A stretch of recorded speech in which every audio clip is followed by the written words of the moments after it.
Taxi Driver, Midnight Cowboy, and The French Connection were popular films in the late 70s and 1980s. When cable TV plugged us all in, it was family viewing time. At our house growing up, we got the idea that people had different morals than ours. There was never a discussion that these people had bad values or wrong ideas or even that they were immoral. They were just different. We weren't threatened by it. Today, we live in a LGBTQ trans AI world, and suddenly there's an outrage that the president of our country is immoral. It's holding him to too high a bar. He's not even on the list. Welcome. Welcome to Sunday Coffee Hour. I'm Stanley Smith. At Sunday Coffee Hour, we talk about everything and nothing. This Sunday, we talked about bad drivers, neurodiversity, smiling on command, and being in precarious situations.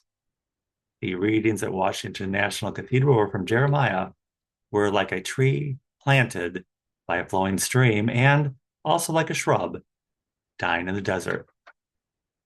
Also from Corinthians, without the resurrection, our faith is futile.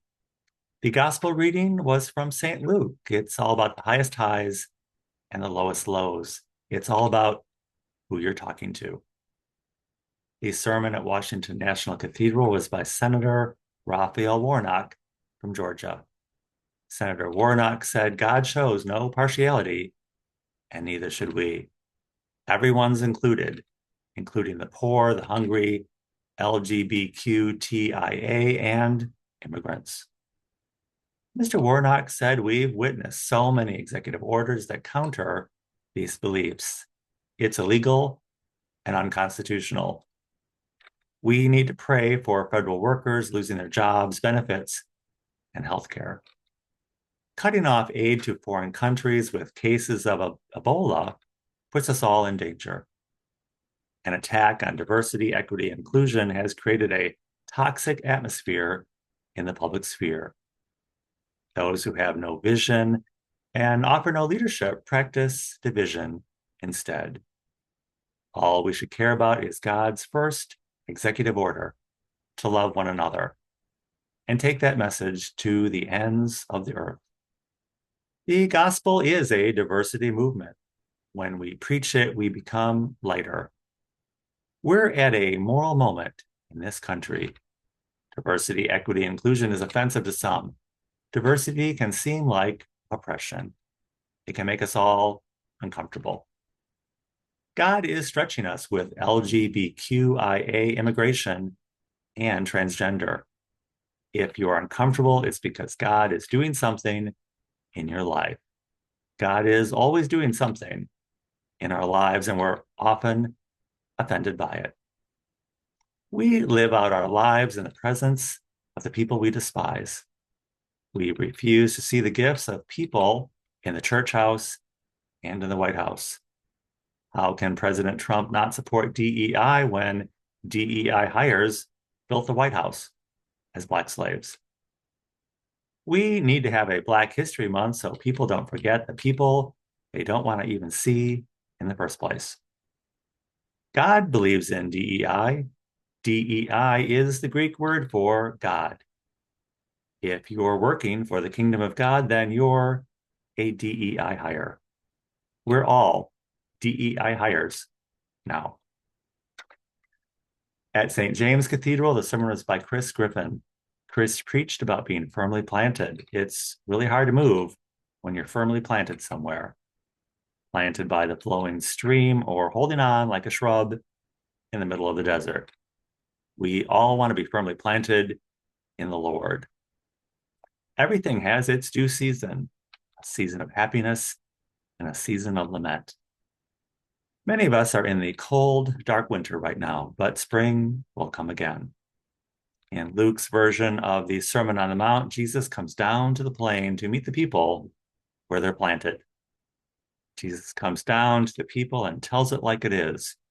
Blessed are the poor. End of story. We wonder why Jesus is always picking on people with money. He's picking on anyone who will not stand up when they see injustice and say something. When we don't weep for those who suffer, we all suffer. Chris asked, who do we bow down to and give our respect? Are we on the mountaintop or are we in the plain? God is in the mountain and Christ comes to us on the plain. At St. James, the choir sang Psalm number 1. Do not take your seat in the counsel of the wicked, and the Lord will separate the wheat from the chaff. Chris said the psalm tells us there are not good people or bad people, just people on the right path and those on the wrong path. Sometimes the people on the wrong path try to drag us down, but we don't need to follow them. I really haven't been following the LGBTQ trans AI thing, but I did notice this Sunday that the AI has been added to the list. My coffee hour friends tell me this is old news. And the AI stands for intersex and asexual. It occurred to me for the first time that all these terms refer to sex. I've always heard it as a euphemism for those with protected rights, but in fact, it's just a small, narrow spectrum. The US is unevenly yoked with the rest of the world socially and culturally. Stretching the boundaries of what is acceptable has probably more to do with compliance issues of immigrating talent into our economy and international trade than anything to do with morality.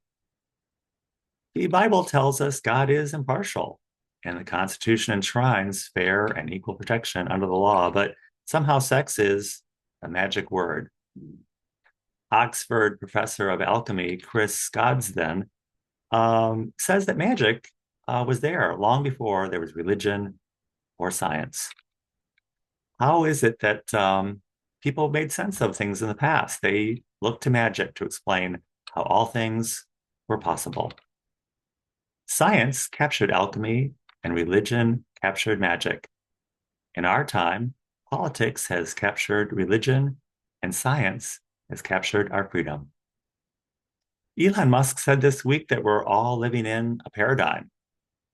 Few of us have ever experienced life at its optimum level. We all want to be planted by the flowing stream. A lot of the time, we feel like a shrub holding on in the desert. I went to a retrospective fashion show for my friend, designer Jumiko Shoshana. It was a very good show with fashion from the 60s, 70s, and 80s through today. It was very well received by the large crowd and showcased a very successful career. On the backside, it's kind of another story. Jermiko, like many of us, have lived both lives at the same time, living by the flowing stream and like a shrub withering in the desert. Perhaps Elon Musk is right. We will be experiencing a paradigm shift very, very soon, either on the mountaintop or on the plain. Wherever God is finding you today, welcome him in. If you would like to join us at Sunday Coffee Hour is every Sunday at 12 noon Central Time on Zoom. I will include my email in the description of this video. Be happy to send you an invitation. And I look forward to seeing you very, very soon.